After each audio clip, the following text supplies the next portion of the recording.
Tonight, we're very fortunate to have with us Librarians Sharon Teng and Goh Lee Kim, who will share how tomorrow's world will be impacted by early childhood education and innovation. So without further ado, ladies and gentlemen, put your hands together for Sharon and Lee Kim. We want to highlight these two focus areas because we recognize the importance of early childhood education and the growing emphasis on innovation as we build our future economy.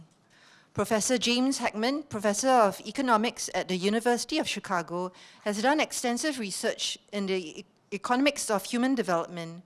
From his research, he found that investment into quality early childhood education offers a typical annual return of 7 to 10%.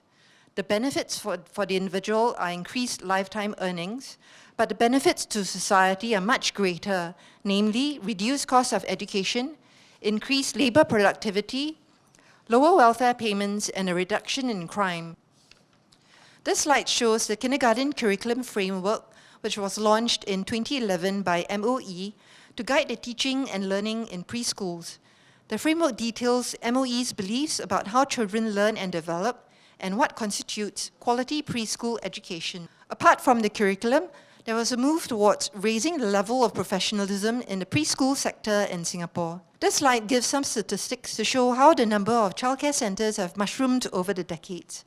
As parents work longer hours and there are more dual career married couples, there has been a significant increase in the demand for childcare services. In 1973, we had 12 childcare centres. By 2017, the number had grown to 1,419 childcare centres. As of 2016, there are about 500 kindergartens in Singapore. I would like to end off my sharing with a quote: "There's an explosion of activity in the first 5 years of life, more profound than any future years. If we can capitalize on that and maximize the support and learning opportunities, then we really stand a good chance of setting young children on a trajectory of success." Good evening, everyone. My part of the sharing today will focus on the topic of innovation. In particular, I'll be sharing with you some of the trends in innovation through our collections at the National Library. Okay, some of you may ask, why innovation? Okay, specifically, I chose to talk about the topic of innovation because of its importance to Singapore and to the world today.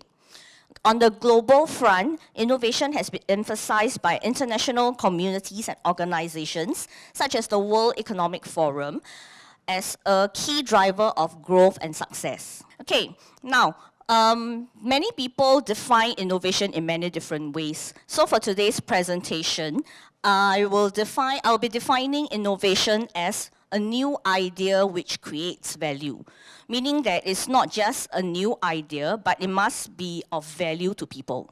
Okay, these 7 patterns have characterized innovations which have occurred throughout time. So what happened is this author looked through a series of innovations that have happened throughout time, and he picked up these 7 key patterns of innovation. Do you all know that the internet was not invented overnight?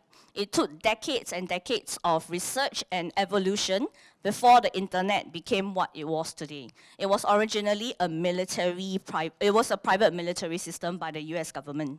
Okay, in my next few slides, I'm going to show you some examples of how innovation has brought about changes to businesses and to the whole world. Okay, one company which has adapted very well to disruption to its core business was Fujifilm. When digital cameras were invented, okay, both companies were rapidly losing their core business because people don't buy film anymore, they buy digital cameras. Okay, what did Fujifilm do? Why is Fujifilm selling cosmetics? Okay, this is because Fujifilm has had years and years of extensive research on collagen, which is the main component to have supple, elastic skin. So why would Fujifilm need research on collagen? Because the main ingredient in photographic film was gelatin, and gelatin you can obtain gelatin from collagen. So that's why they have a lot of research in collagen and gelatin. I'd like to end off this session with 2 quotes from these two individuals to illustrate the importance of innovation.